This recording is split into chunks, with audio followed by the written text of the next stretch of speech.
Bonjour, bonsoir, ici Tammy Kaba. Je suis ravi de vous retrouver dans cette vidéo dans laquelle je vais répondre à la question suivante. Faut-il faire du trading pour devenir libre financièrement?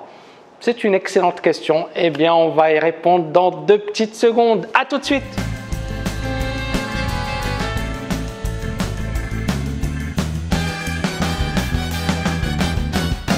Rebonjour. Alors, tout d'abord, moi j'ai envie de dire, c'est pas la technique, c'est pas le trading qui vous permettra de devenir multimillionnaire. C'est le mindset, c'est votre esprit.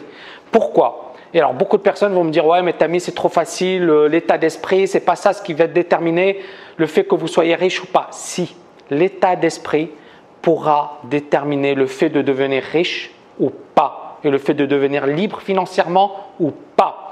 Je vais vous donner quelques exemples. Vous vous rappelez tous de Mike Tyson. Mike Tyson, il avait gagné des dizaines de millions de dollars. On parle même de 500 millions de dollars. Est-ce que le gars, il a gardé ces 500 millions de dollars? Non, il a tout dépensé. À un certain moment, il était endetté le gars. Il était de plus je ne sais pas combien à moins je ne sais pas combien. Incroyable. Le gars, il avait des millions en banque et il se retrouvait avec moins des millions en banque. Donc, avec une dette colossale à rembourser. Et c'est là où on s'aperçoit que certaines personnes peuvent gagner beaucoup d'argent, mais sont incapables de garder leur argent. Ou certaines personnes gagnent de l'argent et puis elles prennent peur.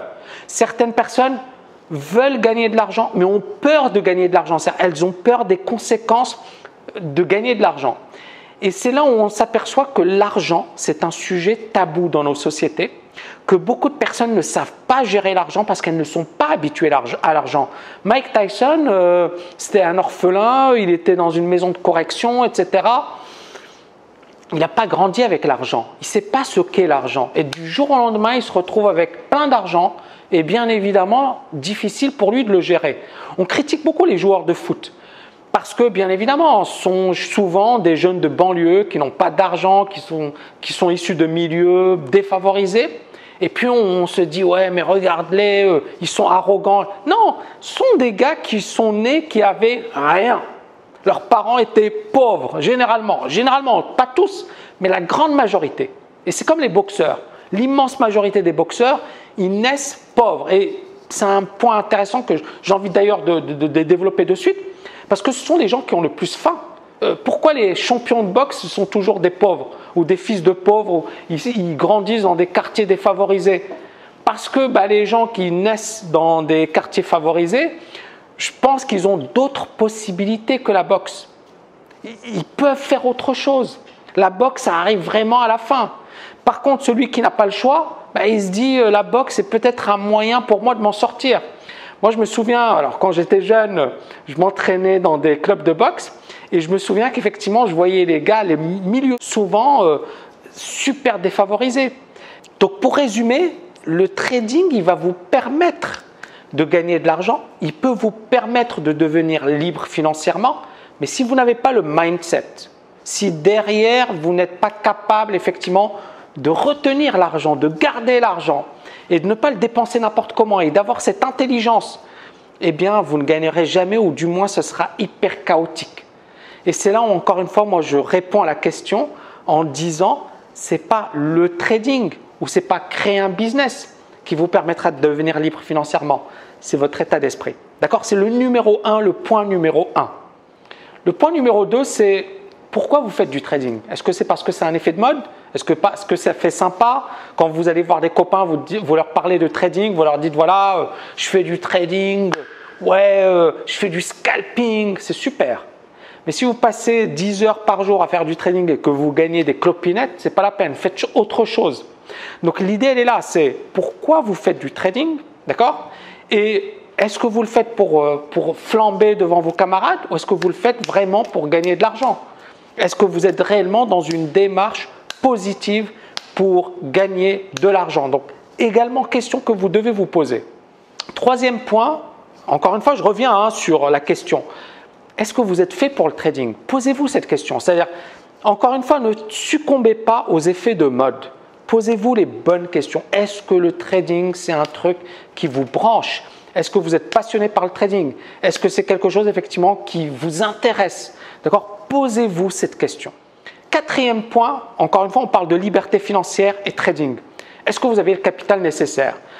J'ai déjà répondu à quelqu'un qui me disait avec 100 $, je vais le transformer en 10 000 $. Bon, on a bien rigolé, il y a eu plein de commentaires, la vidéo elle a eu pas mal de succès, c'est génial. Mais encore une fois, voilà, si je reçois ce type de questions, c'est que derrière, il y a des gens qui leur ont dit n'importe quoi, qui leur ont dit avec 100 $, tu vas devenir multimillionnaire. Ben, soyez intelligent un minimum et posez-vous les bonnes questions. Si vous avez un petit capital, vous ne deviendrez, ou du moins, vous allez mettre trop de temps. Parce que l'idée, elle est là, c'est il faut réaliser une performance, d'accord? Jusque-là, tout va bien. Mais cette performance, il faut également gérer le risque. Si la personne me dit, moi, avec 1 000 €, je veux gagner 100 € par jour, ça veut dire 10%. Si vous voulez gagner 10% sur une journée, vous devez également supporter une perte de 10%. Le problème, c'est que beaucoup de gens craquent. Dès que ça atteint 10%, psychologiquement, ils sont KO. Surtout si 100 €, ils ne le gagnent même pas en travaillant pour leur compte. Donc, si effectivement 100 € fois 20, 20 journées, ça fait 2 000 €. Si le gars il gagne 1 000 €, ça veut dire 50 € en moyenne par jour. Bon, encore une fois, je simplifie.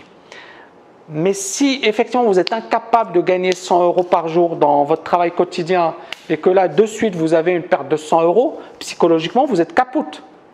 Donc, réfléchissez quel est le capital qui est à votre disposition et quel est le risque que vous acceptez et est-ce que psychologiquement, vous êtes prêt à accepter ce type de risque. Cinquième point, et c'est important, c'est ne comptez pas que sur le trading pour votre liberté financière. Pour moi, le trading, c'est un levier super intéressant, c'est un levier qui peut effectivement changer la vie de certaines personnes. Nous, d'ailleurs, on est vraiment motivés pour développer une belle salle de marché à Dubaï, pour attirer les meilleurs traders de la TKL et pourquoi pas, et encore une fois, s'il y a des traders qui ont fait d'autres formations et qui sont vraiment super bons, avec grand plaisir. On va en parler par la suite, mais l'idée elle est là, c'est véritablement créer une salle pro avec, vous aurez un capital, vous aurez effectivement un risque, vous aurez des objectifs, d'accord? Donc, si vous travaillez dans une structure pro, c'est génial parce que vous êtes encadré par des pros et parce que vous travaillez de manière pro, d'accord? Maintenant, si vous travaillez dans votre coin, si vous travaillez en amateur, il ne faut pas trop compter sur ces résultats. Et même si vous faites du trading, dites-vous une chose, c'est que comme pour un sportif de haut niveau, vous pouvez gagner beaucoup, vous pouvez perdre beaucoup également. Donc, mettez de côté. Un sportif intelligent, qu'est-ce qu'il fait? Il investit. Première des choses, il investit. Donc, dès qu'il commence à gagner de l'argent, il investit. Pourquoi? Parce qu'il sait qu'il ne va pas travailler dans son domaine toute sa vie. Les Zinedine Zidane qui vont entraîner le Real Madrid après une carrière de footballeur réussi, il n'y en a pas des masses, mais il y en a. Mais ils ne sont pas très nombreux. La grande majorité des… Parce qu'encore une fois, ce qu'on voit à la télé, on se dit « ouais, il y a Laurent Blanc, il y a Zidane, il y a Dugarry, il y a ceci, il y a cela. » Ok, super. Mais ils sont une minorité. Et il y en a beaucoup, ils arrivent à peine à joindre les deux bouts. Donc, quand vous gagnez de l'argent, que vous fassiez du trading ou n'importe quelle autre activité, investissez-le de manière intelligente. D'accord? Ça veut dire placement en bourse, ça veut dire essayer de sécuriser. Pourquoi? Parce qu'encore une fois, l'idée, elle est de se dire, au pire des cas, j'ai quelque chose qui me permettra d'avoir une protection. Au pire des cas, j'ai un salaire automatique qui tombe. Je n'ai pas besoin de travailler. L'avantage, c'est quoi? C'est que vous avez beaucoup moins de pression. Parce que si vous êtes obligé de gagner de l'argent, vous aurez toujours une pression. Si vous avez de l'argent qui tombe tous les mois, vous savez que ce soit positif ou négatif, vous avez de l'argent qui tombe. Donc, vous n'aurez pas nécessairement besoin de vous mettre énormément de pression.